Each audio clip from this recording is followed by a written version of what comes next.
Hola a todos, bienvenidos a Filosofía Clase B, yo soy Oscar. Antes de pasar a los temas de hoy, me han preguntado cuál es la relación entre los libros que tengo en exposición y el tema del video. Respuesta, ninguna. Simplemente, este es un libro que leí, está interesante, lo recomiendo. Nada más que eso. Ahora sí, estaba pensando en el fracaso que fue Viuda Negra. El fracaso cinematográfico, el fracaso de taquilla. Y sobre esto se han hecho un montón de hipótesis que pueden tener una dosis mayor o menor de verdad. El sistema en que se lanzó, el momento. eh, es una película que claramente está fuera de lugar después de Endgame, etcétera.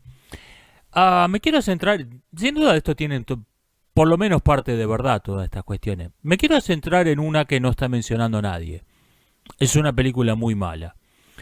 Y estaba pensando en este tema. El universo cinematográfico de Marvel tiene 23 películas sin contando. Y les hago dos preguntas. ¿Cuántas de ellas, de esas 23 películas, tienen un personaje central femenino? Están protagonizados por un personaje femenino. Otra pregunta. ¿Cuáles son las dos peores? Hay una correlación evidente en esto. No puede ser una casualidad que las dos peores películas de 23 sean las únicas dos que están protagonizadas por un personaje femenino. Y en esto yo veo una completa incapacidad de los guionistas de Hollywood para escribir un personaje femenino que sea interesante, que sea empático, que al público le caiga bien.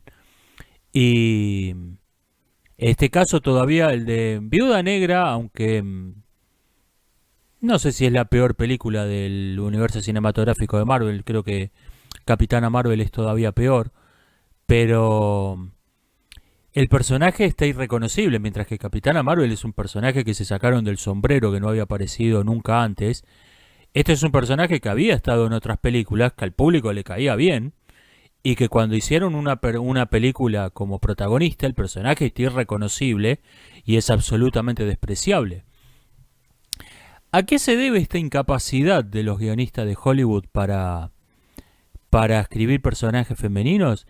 Yo creo que se debe a que tienen una visión totalmente sesgada de los sexos, totalmente prejuiciosa, y en vez de decir, che, me parece que nosotros tenemos una visión sesgada, prejuiciosa, creen ser se creen ser la avanzada, los paladines de la libertad, de la igualdad entre los sexos, y le atribuyen al público eh, sus propios sesgos.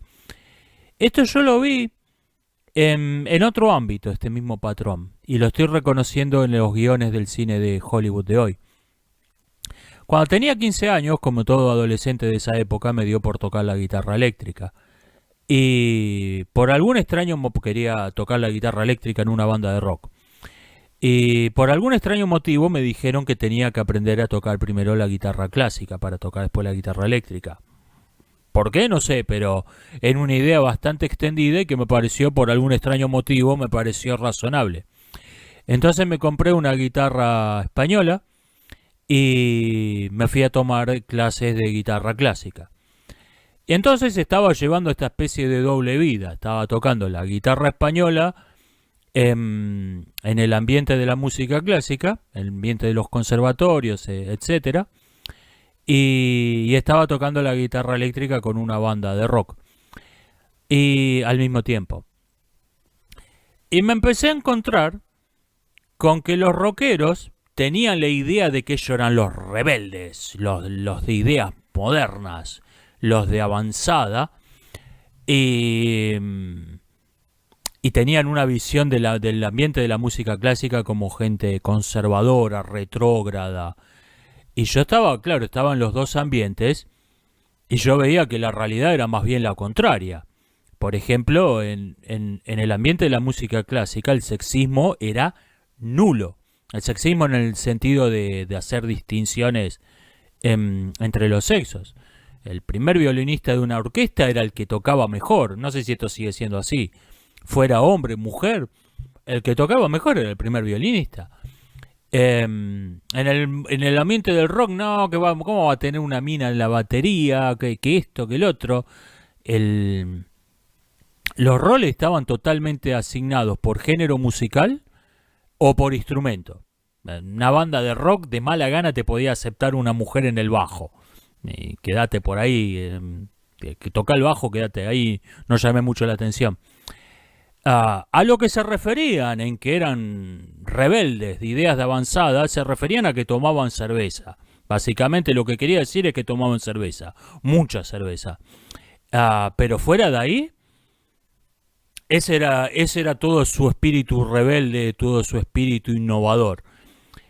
Pero como estos tipos tenían la idea de que ellos eran los de ideas, los rebeldes de ideas modernas, no revisaban sus propios prejuicios y creían que el resto del mundo eran gente retrógrada, prejuiciosa, anticuada, cuando de hecho tenían ideas mucho más razonables que ellos, los del ambiente de la música clásica.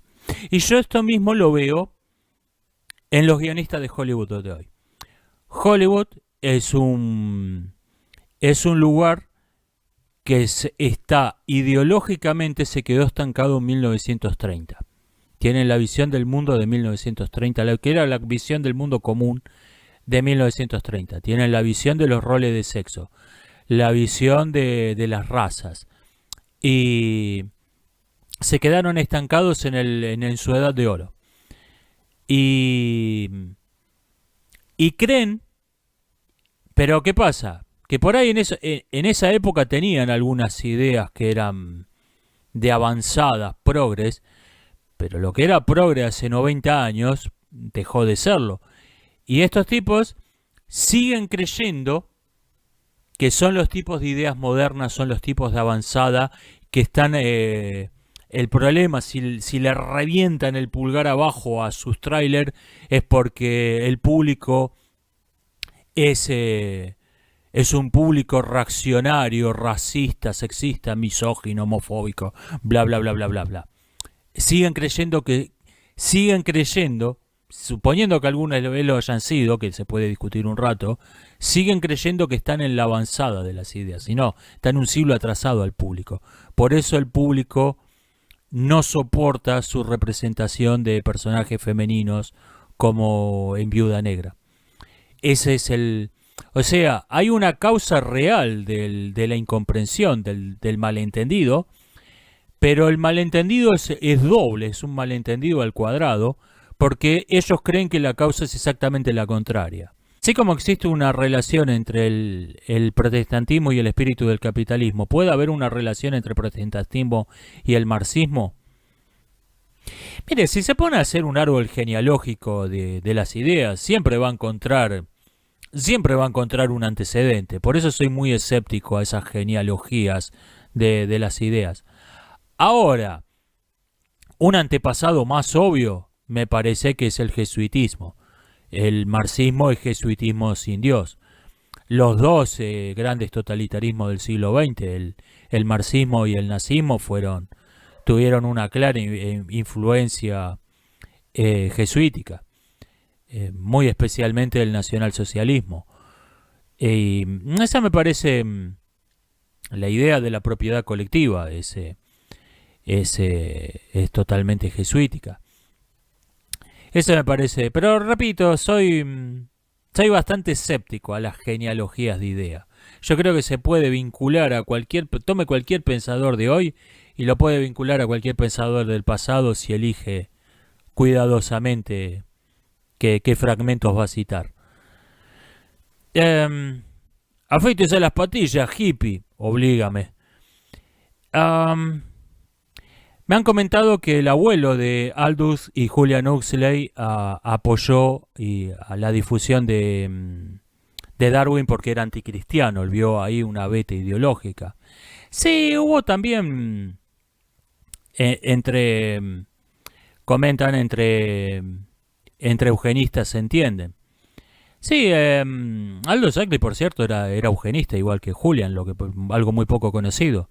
Lo que pasa es que Aldous Huxley creía que la eugenesia era compatible con la democracia liberal, era defensor de una eugenesia voluntaria.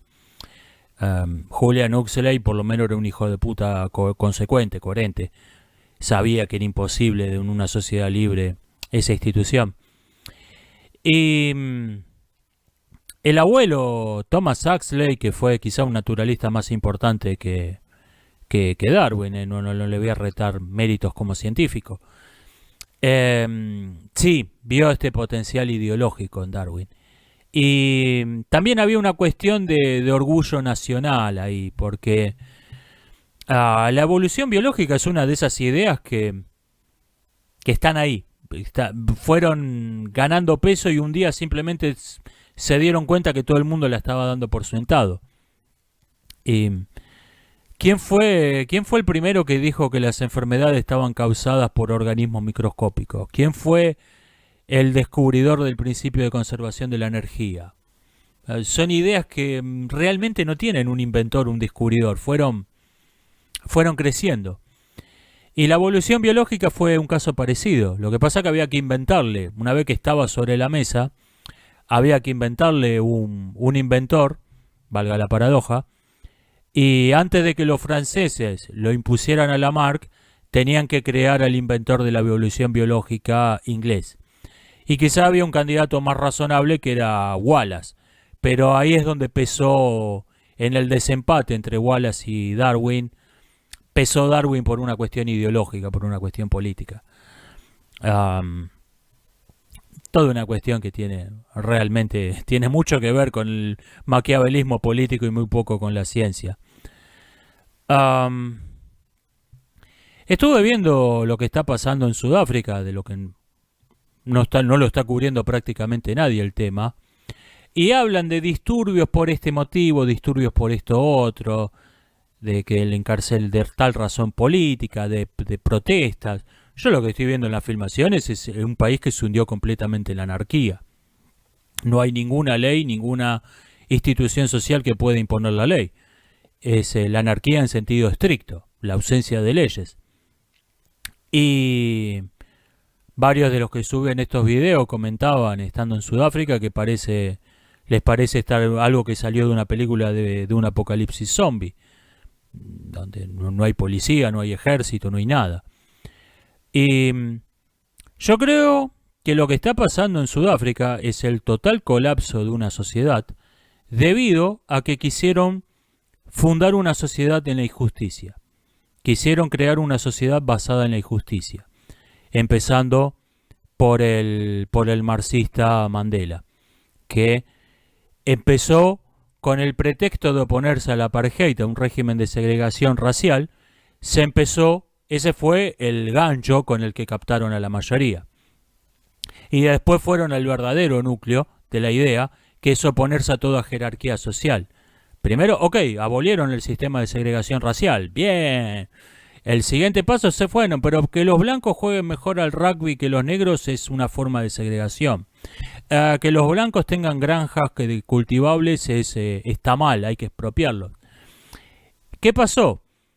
Llegó un punto en que la sociedad basada en la injusticia pasó de los grupos colectivos al individuo. Y en esto va a terminar toda ideología identitaria. Denle un vistazo a lo que está pasando en Sudáfrica, porque vamos por ese camino. Sudáfrica simplemente se nos adelantó. Lo que está pasando ahora en Sudáfrica va a pasar acá. Va a pasar en Estados Unidos, va a pasar en Europa, va a pasar en Latinoamérica. Simplemente ahí pasó primero. La mentalidad propia de las ideologías identitarias. No existe la verdad, no existe la justicia, no existe el bien y el mal. Existe el grupo, y todo grupo tiene que apropiarse de lo que pueda por cualquier medio. Va a pasar, como pasó en Sudáfrica, del grupo al individuo. El individuo se va a empezar a comportar así. Y cuando el individuo se comporta diciendo no hay bien, no hay justicia, no hay moral, tenés la anarquía total. Y eso es lo que estamos viendo en Sudáfrica hoy.